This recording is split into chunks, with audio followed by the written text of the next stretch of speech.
ago, you were saying an urgent meeting was called. Absolutely. And So that when we meeting is spoke to taking Richard place. Peters of the Wye Valley Trust AGM last week, and he said he was acting, in closing Ledbury Road, he's acting on the advice of CCG and Joe Davidson.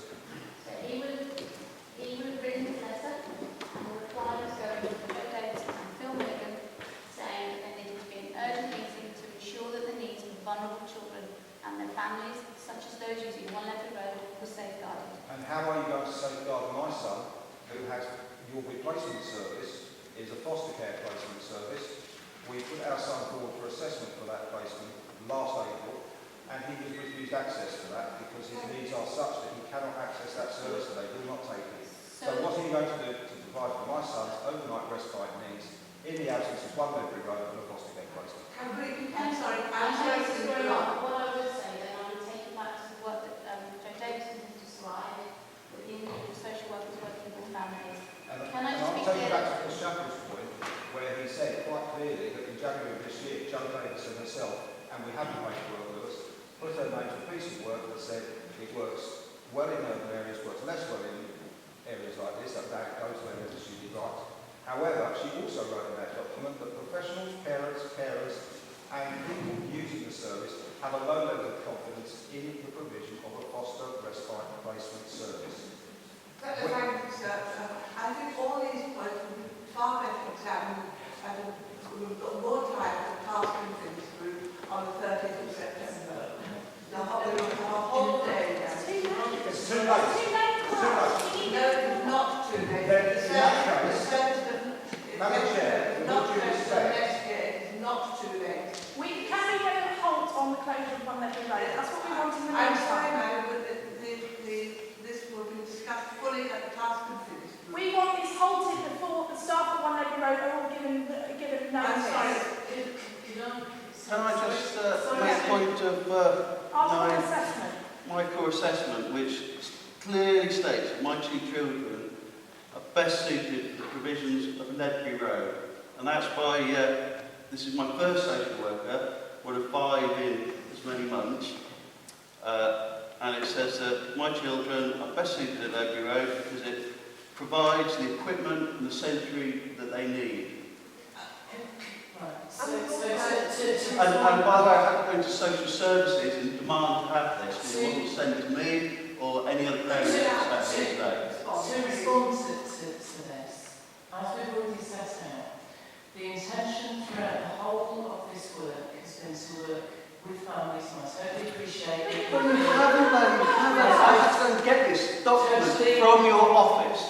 Totally appreciate your feelings on that, and that's why I want to meet with But do you not send this to parents because it's part of their crucial information? The steps that have been put into place are that there is a meeting next week between the 3 organisations, the chief officers of the organisations with council officer, to understand and to work through the planning for this, because we have not yet got, we've been very open about this, we've not yet got in place all alternative arrangements. And So why is the decision being made to close 1 Ledbury Road when you've got nothing else? Can you tell us how many foster carers you have in position right as of now? That includes arrangements for families where their children and families feel their needs can be met by foster care placement. And to address the point that Councillor Chaplin made, indeed, areas such as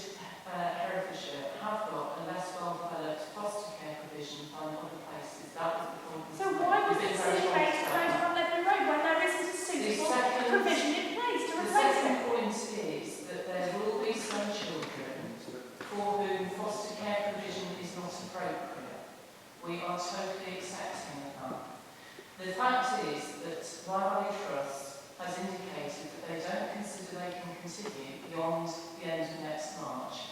So we are meeting with them because the last thing we want to end up with, which is what we too are trying to avoid, but we have to work within what is possible, is we do not want a cliff edge arrangement where families and children are left with nothing. Councillor Selden? Thank you, Madam Chair. I think that we, perhaps as a committee, recommend to you quite strongly that you try to do something immediately to engage with the people that we have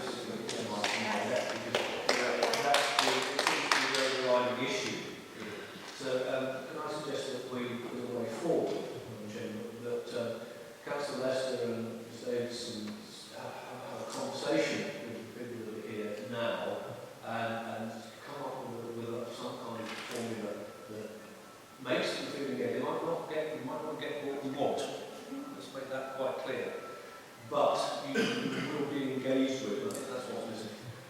Councillor Chapel? Yeah, well, here we go again. The parents want to be spoken to, treated with more consideration. They had this all along, we consulted, obviously haven't. What the director said just now, I hope she will turn into a statement and send that to the media, because there's a lot in there that perhaps the parents didn't know. So that would be useful.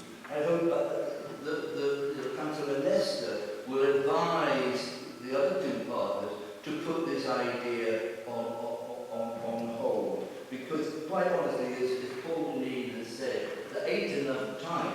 You know, foster parents who will need to be trained, some of them will need their homes adapted. There's been, as far as I can see, no record of consultation, as mentioned at the council meeting, with housing associations and OT who will have to do those adaptations. So the time scale is far too short. When the parents believe, and I heard what some of the questions they were asked by the so-called questioners before had no relevance at all. What's your grandfather saying? What's that got to do with a child who's severely disabled? So I think the whole thing needs to be reviewed, and the director to put out a statement to address, and indeed send it to parents and organisations which help with children with severe difficulties. That would go a long way, but I agree with what colleagues September the 30th is a nonsense and far too long. And I did ask Councillor Lester, and he explained why he didn't want to speak more formally to the parents before speaking to the others. But I'm sorry, the parents are the guys who know what you should be saying to the commissioners and why married. With great respect, you're not a father yet, though we're all hoping that you will be soon. But you know, they are the guys who know what they want you to say to our partners. That is important. Right, Councillor Summers? You know, when it comes to children, it's a very personal thing, of course, and there's going to be a lot of anguish here. And I have trouble with letters. We get letters all the time. My mother's 95, she gets letters all the time. There's nothing personal about letters. There's nothing nice about letters. They're just cold and even inefficient. If there's a problem here, perhaps Councillor Lester should meet with all the families in a group, like Ledbury Road, whatever the case may be, and discuss their issues with them, and at least put what the intentions are at a personal level, rather than just black and white letters. Madam Chairman, I have spoken to some of the parents, not all, and I've said I'm wanting to meet with them. I met with them before the meeting on Friday, some of the parents, and I met with them after that meeting. I've also spoken to one parent over the phone.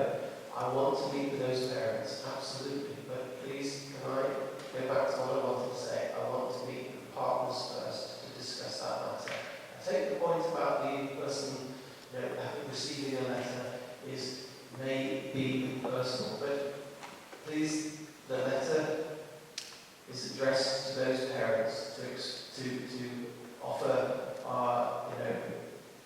to say that it's regrettable the way these things have transpired, and that we want to meet with these parents on an individual basis as soon as possible. But please let the letter hit the mat first before we start criticising its content. And please let us concentrate on that meeting, which is only next week, which is the earliest that all of the parties could meet. And then after that, I will be happy to meet formally with parents. I'm happy to meet informally with parents beforehand. But all I'm going to be saying to them, other than listening to what I've already listened to about their individual concerns, which I fully take on board, is the point that I need to have that discussion with our other partners before we can proceed and inform families more about how we intend to go forward. Before I reassure the people here today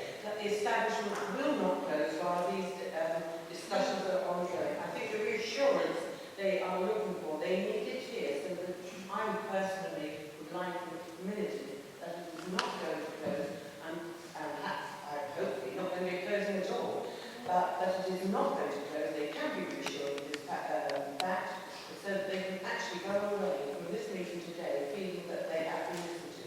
Thank you. Well, there's no proposal before the end of March anyway. There's a gentleman at the back who's been waiting valiantly. I would like to think that will be the last speaker, sir. The collective meeting was talking about having three parties involved next week.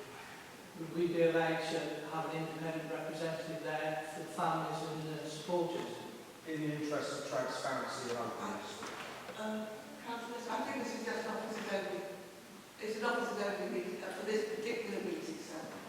Right. So it's not possible at all. Now, and if you'd like to be, Mr. Davis will go outside, we'd like one quick word.